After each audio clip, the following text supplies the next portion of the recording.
第1051章变故。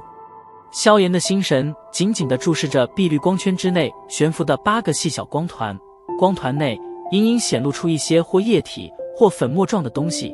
这些正是经过萧炎9天时间融合而成的各种精纯药液。这些药液每一个几乎都是汇聚了将近20种药材的药力方才凝聚而成。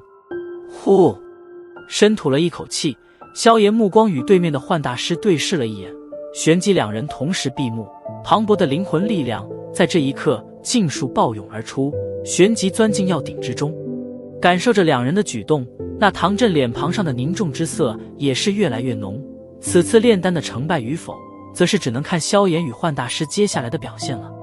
萧炎的灵魂力量汹涌地闯进碧绿光圈之中，旋即心神一动，2滴色彩略显斑斓的液体顿时掠